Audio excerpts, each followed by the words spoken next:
kembali dengan Putri dalam pelajaran PPKN. Untuk kali ini kita akan membahas materi baru, yaitu perumusan dan pengesahan Undang-Undang Dasar 1945. Maka kita akan mulai belajar lagi. Kalian siapkan buku dan alat tulis. Baiklah anak-anak, materi yang akan kita pelajari kali ini adalah perumusan dan pengesahan Undang-Undang Dasar 1945. Kompetensi dasarnya adalah menganalisis kesejarahan perumusan dan pengesahan Undang-Undang Dasar Negara Republik Indonesia tahun 1945. Tujuan pembelajarannya, setelah proses belajar mengajar selesai, peserta didik diharapkan dapat menceritakan kembali nilai-nilai kesejarahan perumusan Undang-Undang Dasar Negara Republik Indonesia tahun 1945 dengan mengamati gambar, foto persidangan BPUPKI. Peserta didik diharapkan dapat menceritakan kembali nilai-nilai kesejarahan pengesahan Undang-Undang Dasar Negara Republik Indonesia tahun 1945. Materi yang kita bahas yang pertama, makna konstitusi. Untuk memahami Undang-Undang Dasar, mari kita pahami terlebih dahulu istilah konstitusi. Konstitusi berasal dari bahasa Prancis constituer, yang artinya membentuk. Konstitusi diartikan juga sebagai hukum dasar. Hukum dasar tersebut dapat tertulis dan dapat juga tidak tertulis. Konstitusi atau hukum dasar yang tertulis disebut juga Undang-Undang Dasar, sedangkan konstitusi yang tidak tertulis disebut juga konvensi. Ya, ini aturan-aturan dasar yang timbul dan terpelihara dalam praktek penyelenggaraan negara. Menurut James Bryce, suatu konstitusi menetapkan pengaturan mengenai pendirian lembaga-lembaga yang permanen, fungsi dari lembaga-lembaga tersebut, hak-hak tertentu yang ditetapkan. Menurut J.F. Strong, konstitusi mengatur kekuasaan pemerintah, hak-hak dari yang diperintah, hubungan antara pemerintah dengan yang diperintah. Fungsi Undang-Undang Dasar atau konstitusi. Fungsi konstitusi dapat ditinjau dari sudut penyelenggaraan pemerintahan atau berdasarkan tujuannya. Ditinjau dari sudut pemerintahan, fungsi konstitusi sebagai landasan struktural penyelenggaraan pemerintahan menurut suatu sistem ketatanegaraan yang pasti, yang pokok-pokoknya dalam suatu aturan-aturan konstitusi atau undang-undang dasar.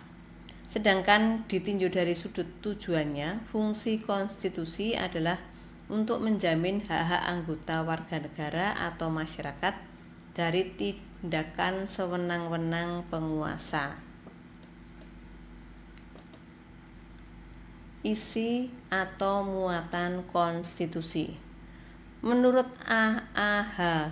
Strachan, Undang-Undang Dasar sebagai suatu konstitusi yang tertulis merupakan dokumen formal yang memuat 1. Hasil perjuangan politik bangsa di waktu lampau. 2. Tingkatan-tingkatan perkembangan tertinggi ketatanegaraan bangsa. 3. Pandangan tokoh-tokoh bangsa yang hendak diwujudkan baik waktu sekarang maupun yang akan datang. 4. Suatu keinginan dengan mana perkembangan ketatanegaraan bangsa hendak dipimpin. Menurut Sri Sumantri, Undang-Undang Dasar atau konstitusi pada umumnya memuat 1. Adanya jaminan terhadap hak-hak asasi manusia dan warga negara. 2. Ditetapkannya susunan ketatanegaraan suatu negara yang bersifat fundamental. 3. Adanya pembagian dan pembatasan tugas ketatanegaraan yang juga bersifat fundamental.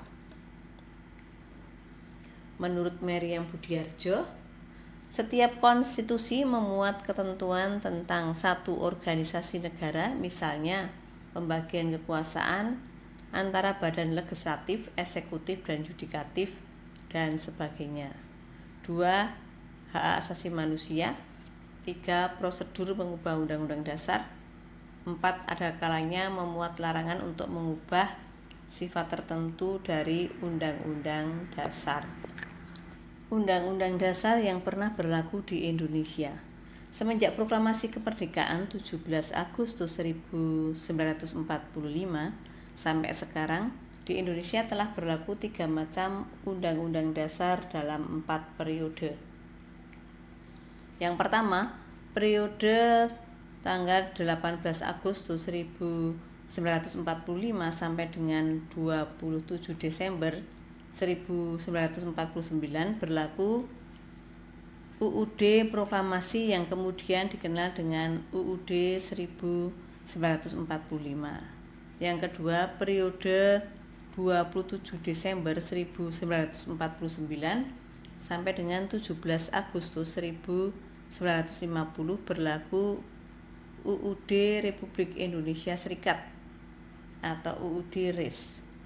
Yang ketiga, periode 17 Agustus 1950 sampai dengan 5 Juli 1959 berlaku UUDS. Yang keempat, periode 5 Juli 1959 sampai dengan sekarang berlaku UUD 1945.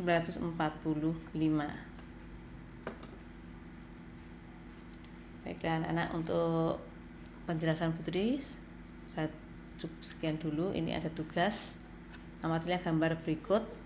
Buatlah 5 pertanyaan dari gambar di samping mengenai proses pengesahan UUD 1945. Pertanyaan ditulis di buku tugas, setelah itu kalian foto dan dikirim lewat link. Baiklah anak-anak, Ibu rasa cukup sekian dulu untuk pembelajaran kali ini. Maka kita lanjutkan pertemuan yang akan datang.